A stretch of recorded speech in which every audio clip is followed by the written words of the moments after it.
Hello, it's time for another out of this world edition of GSC at Home. My name's Nina and I'm the Planetarium Coordinator at Glasgow Science Centre. Today I want to tell you a little bit about my favourite planet. We've already had a bit of a tour of the other planets in our solar system thanks to the rest of the Planetarium team. We visited the Lord of the Rings, Saturn, we've been to Mars, we've had a tour of the dwarf planets and we've even sweltered on Venus. But now it's my turn to tell you all about the biggest planet in our solar system, Jupiter. When I say Jupiter's big, I mean it's really big. It's so big you could fit Earth inside it over 1,300 times, and it weighs almost 2.5 times as much as all of the other planets in our solar system put together. It really is a really big planet. If you've ever visited the Science Centre, you might have seen that on our planet wall it says that Jupiter has 67 known moons. The first 4 of those moons were discovered way back in 1610 by the great astronomer Galileo, and were eventually named the Galilean satellites in his honour. Individually, their names are Ganymede, Callisto, Io and Europa. We're still discovering new and ever smaller moons around the giant planet though, and in the last couple of years have actually discovered 12 more. So it turns out that Jupiter now has 79 known moons. And I guess it's time for us to update that planet wall. Not all of those new moons have official names yet. What would you want to call a moon of Jupiter if you were lucky enough to discover one? I mentioned that Saturn was the Lord of the Rings, and its ring system has been observed for over 400 years, but it's not the only planet to have rings. Jupiter, Saturn, Uranus and Neptune all have rings.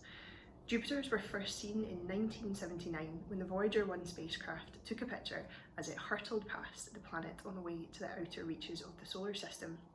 The rings probably consist mostly of dust from meteorite impacts on some of those 79 moons, possibly from little worlds like Amalthea and Thebe. More recent missions have taken pictures of the rings, missions like the Juno spacecraft, and more on that later, which actually took this amazing picture from inside the rings and even managed to capture Orion's belt and Betelgeuse in that constellation's shoulder. One of the features that Jupiter is famous for is its great red spot. No, Jupiter has not been slacking on its skincare routine. That spot is actually a storm, a massive anticyclone that's been raging for at least 350 years. The storm isn't always brick red, sometimes it's a light salmon pink, sometimes it's even paler, but the great mostly red but not always spot isn't such a catchy name. As well as changing in colour, the storm is also shrinking. When I was at school, which is quite a long time ago now, the storm was twice the size of Earth, but now it's only 1.5 times the size of our planet. We don't know if the storm will disappear altogether or if this is a normal cycle that it goes through that's been going on for longer than we've had telescopes to see it with. I said I'd come back to the amazing Juno spacecraft because it would be a shame to talk about Jupiter and not talk about this remarkable bit of engineering. The name comes from the Roman goddess Juno, who was the queen of the Roman gods and wife of Jupiter. The Juno spacecraft was launched back in 2011 and arrived at Jupiter in July 2016. It's special because it's the furthest spacecraft from Earth to be solar powered, so it has these massive solar panels to turn the sun's light into electricity. Juno is designed to make big looping orbits of Jupiter while measuring changes in Jupiter's gravitational and magnetic fields to give us an idea of what the inside of the giant planet might look like. My favourite thing about the spacecraft? There's 2 things really.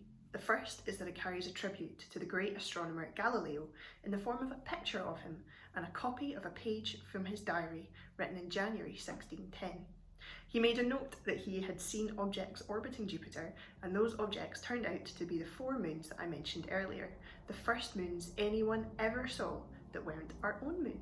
The second thing I like about the spacecraft is that there are people on board. Not real people, of course, but Lego people. 3 minifigs that represent Galileo, Juno and Jupiter himself, all made of space-grade aluminium, which I guess does go to show that Lego really does get everywhere. Do you have Lego at home? Could you put together a minifig like these? Or could you make a minifig that represents you, that you'd want to send into deep space? Thank you for watching today's GSC at Home. Tune in at 10 o'clock tomorrow for some more super science from the team, and if I've missed any of your favourite Jupiter facts, why not let us know? Bye.